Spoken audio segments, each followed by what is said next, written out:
guys, and welcome to season 4 of Cooking with Remi.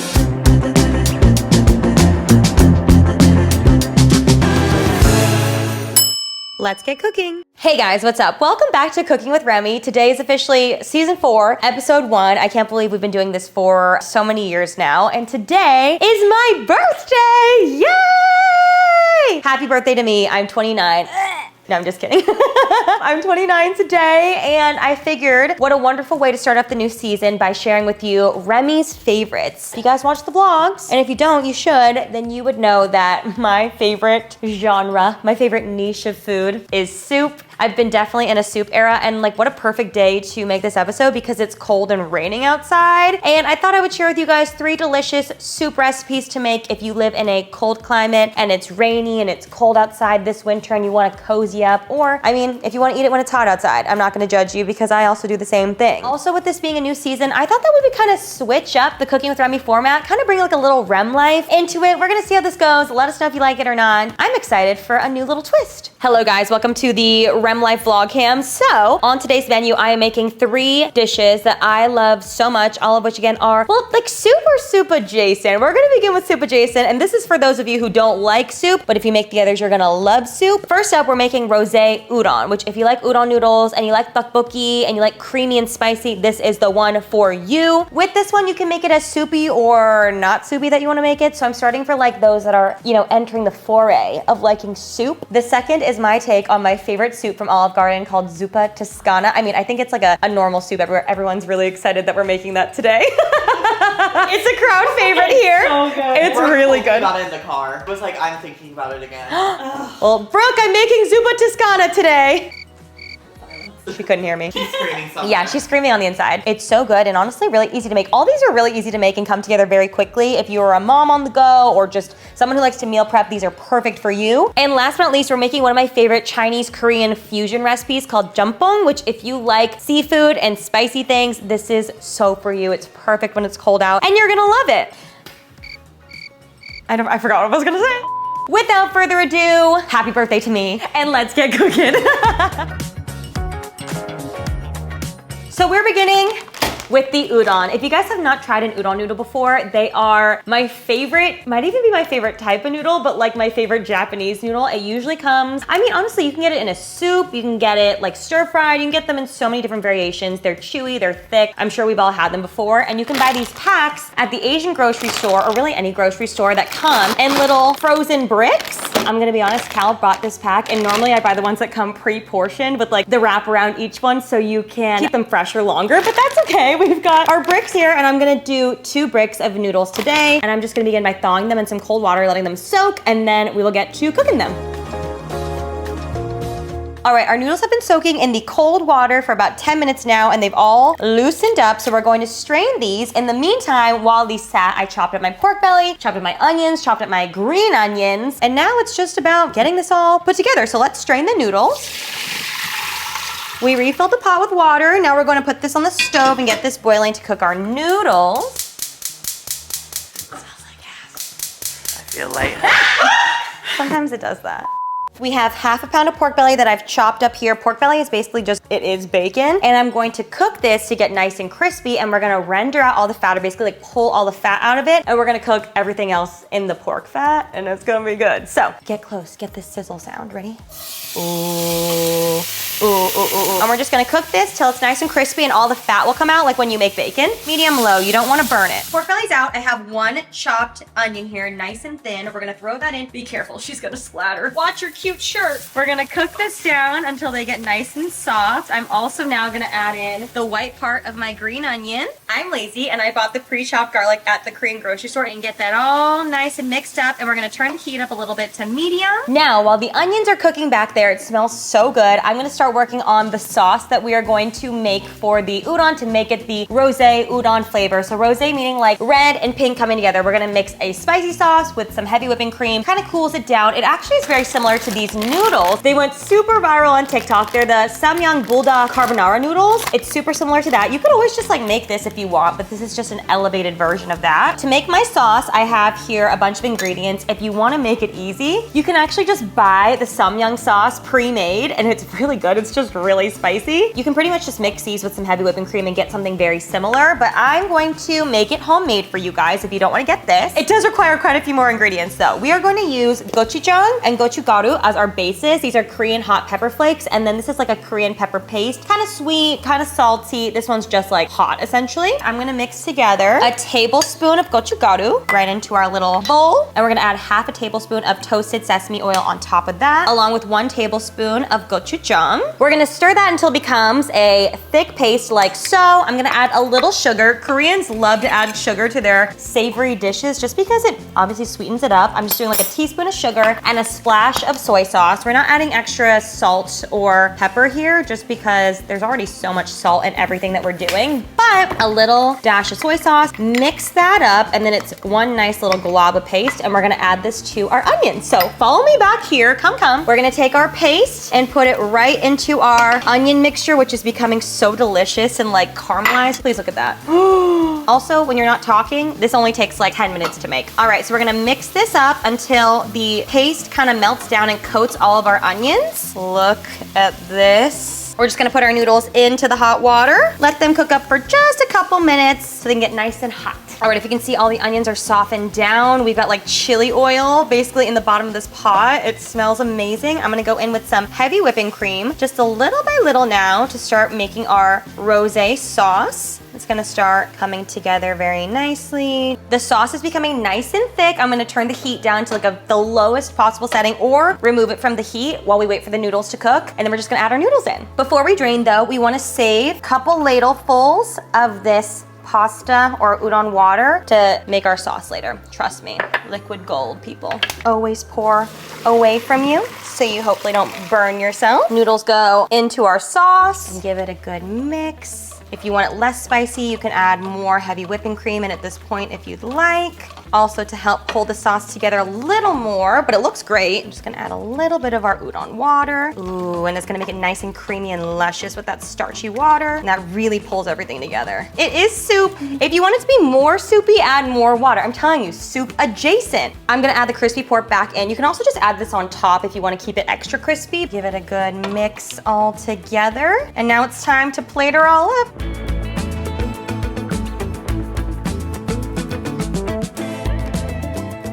All right.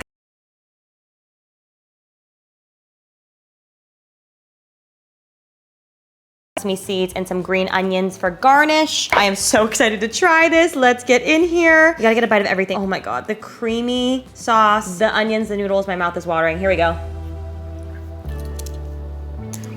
I need a moment. Oh my God, it's perfect. Obviously, the carbonara samyang noodles are so good on their own. You guys know I love those, but this is like a leveled up version. There's like so much depth that we built with like the pork belly and the fat and the onions and gochugaru, everything layered together. It's a little spicy, but just like right at the back of the throat. You get that like lusciousness from the cream. Everything is so good. I promise you, you're gonna love this. If you like the carbonara noodles, you're gonna love this. And now I'm gonna eat this and cry, and I'll come back for recipe number 2. Goodbye.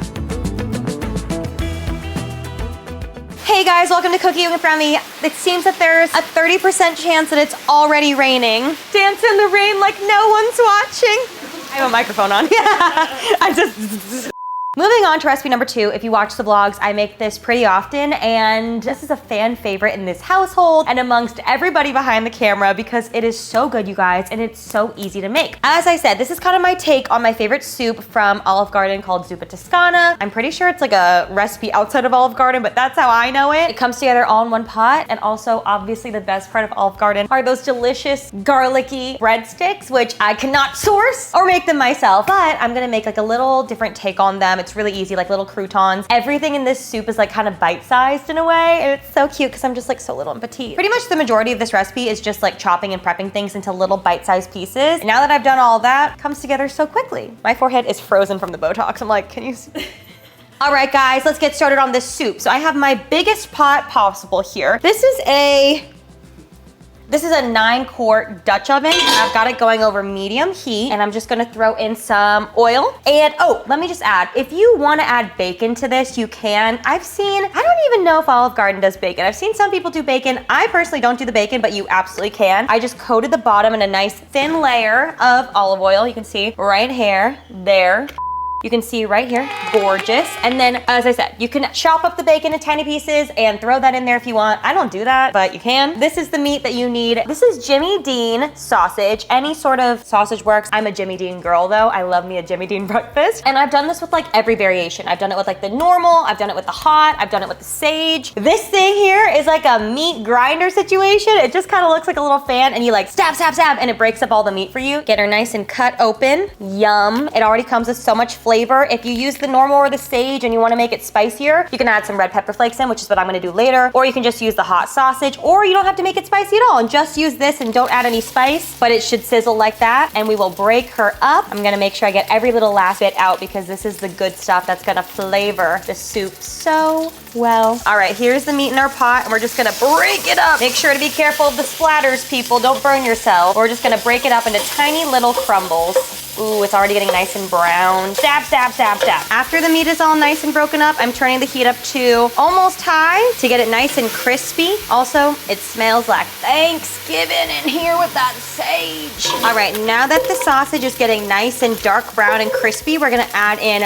1 diced onion and let that sweat down with the sausage and scrape off all those little bits at the bottom. That's where all the flavor is. Once the onions are like halfway sauteed down, it should look something like this. I'm gonna add in some garlic. Again, I'm gonna do maybe like 2 tablespoons. Again, I love garlic. You can do less if you want. And I'm just gonna mix this up and saute all this down, and we're pretty much like halfway done already. All right, this is what it should look like when we are ready to add our liquid. The onions are translucent, the sausage is nice and crispy and browned, and we are ready to put in our chicken stock. I buy mine at Costco because it's really cheap. And you're just gonna open her up with one hand if you can. Lowering the heat to low. So in total for this soup, we're gonna do 2 of these boxes full of water and then 2 boxes of stock. So 8 cups of water, 8 cups of chicken stock, all in this giant pot, and it's gonna yield a lot of soup. Everyone needs to grow up. Now, quite possibly the most important part of this all, this is my secret ingredient always. It's this Korean brand chicken bouillon. I'll leave it linked down below because it will take every dish you make to the next level. And I'm gonna use a good amount because I put a lot of water in there. I'm gonna do a 1/4 cup of this into our soup, a little more for good measure. I'm gonna do a tablespoon of garlic powder, tablespoon of onion powder. There's a lot of broth here, so we've got a lot of flavoring to do. We're gonna do a tablespoon of Italian dried herbs in here, Italian seasoning. You can do fresh if you'd like, but this is what I used when I made this recipe and it's really good. Again, you can decide if you wanna make this spicy or not. I like to make mine pretty spicy, so I'm gonna add like 1.5 teaspoons to 2 teaspoons of red pepper flakes. And then lastly, salt and pepper to taste. We're gonna kick up the heat and bring it to a boil and mix it all together and then taste to see if we feel like it needs any more seasonings or flavor. Okay, good. Definitely needs a little more flavor. I'm gonna do a little bit more of the chicken bouillon and quite a bit more salt. Oh, okay, that is perfect. Now, I have 3 white potatoes that I diced into tiny little baby pieces. You can do thin slices if you want. You can do chunks if you want. I just think these little baby pieces are so fun to eat and so satisfying in the mouth. So I like to make everything really bite-sized in here. So I'm gonna add my potatoes in very carefully and hopefully not splash on myself.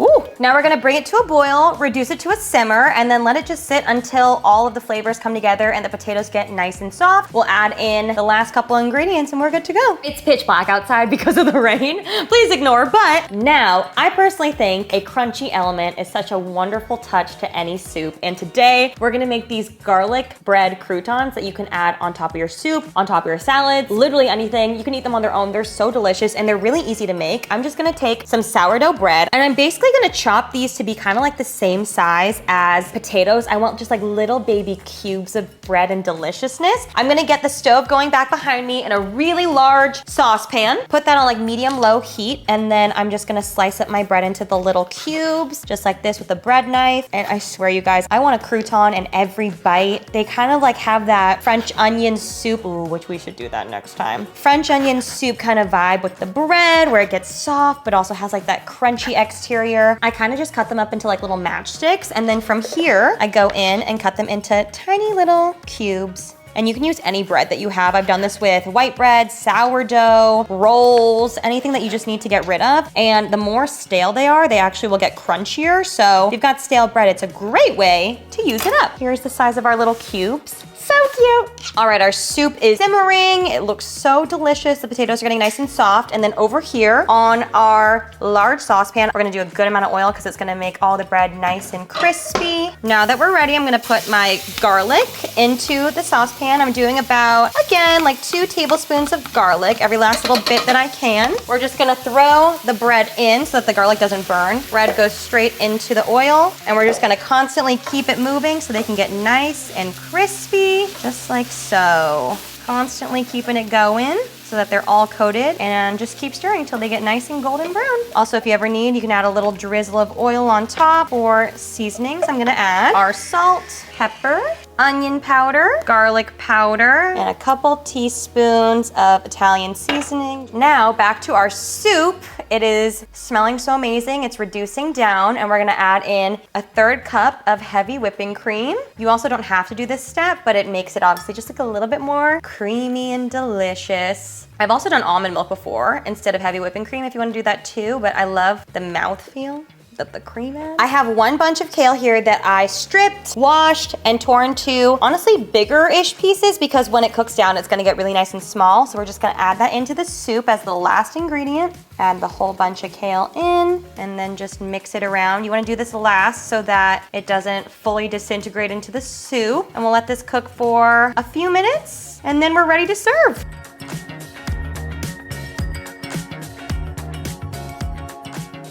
Okay guys, time to taste test. I'm gonna be honest, I already ate a lot of this little bowl that I have here, but it is so delicious. Here we go. Taste test number 20 for me.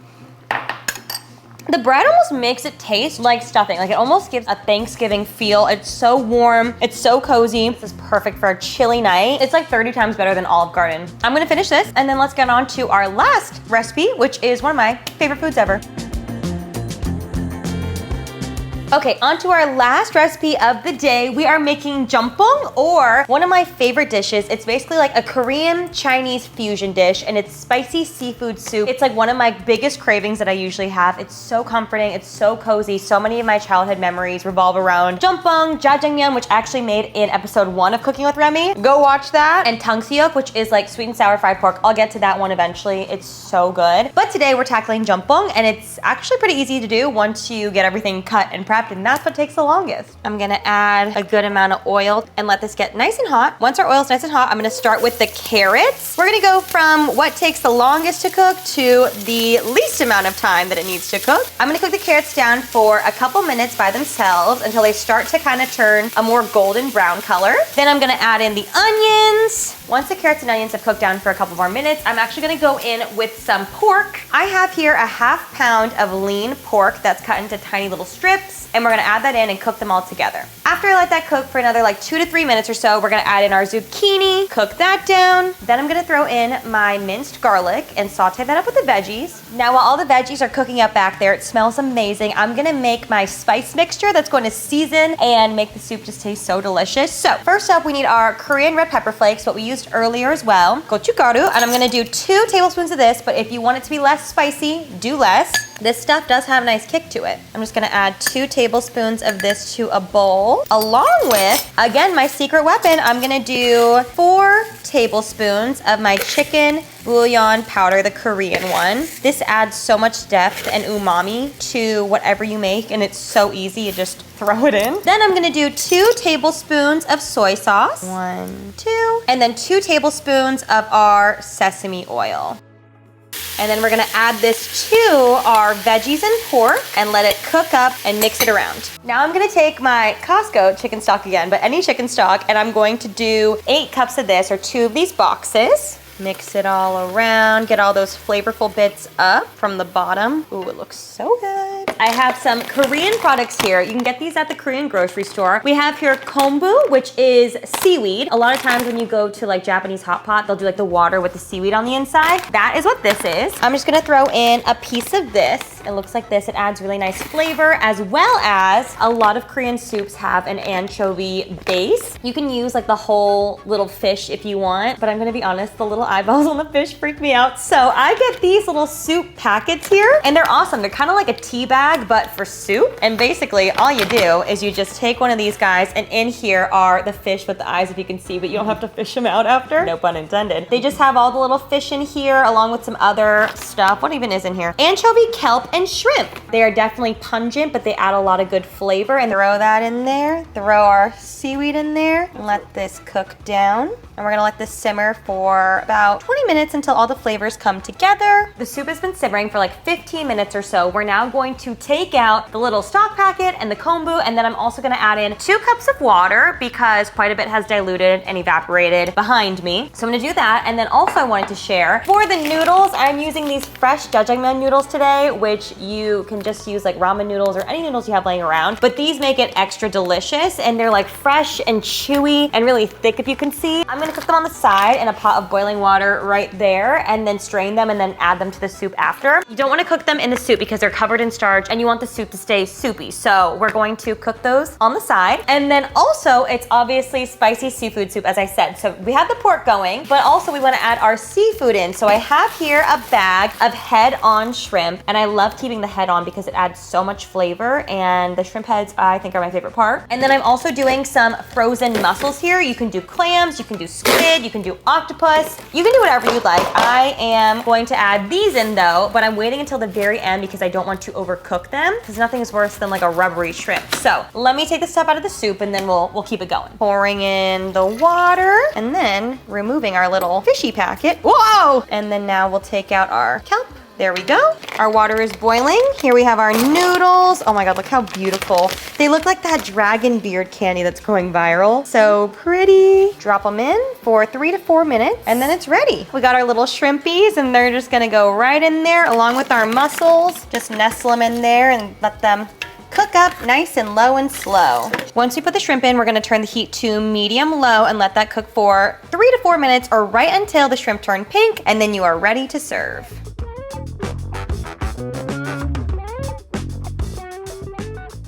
All right, guys, and here is our jjampong. It looks so good. Honestly, it looks super authentic, delicious with all the veggies. I love to add a lot of veggies to mine, and I love the noodles so much. My mouth is actually watering. Taste test.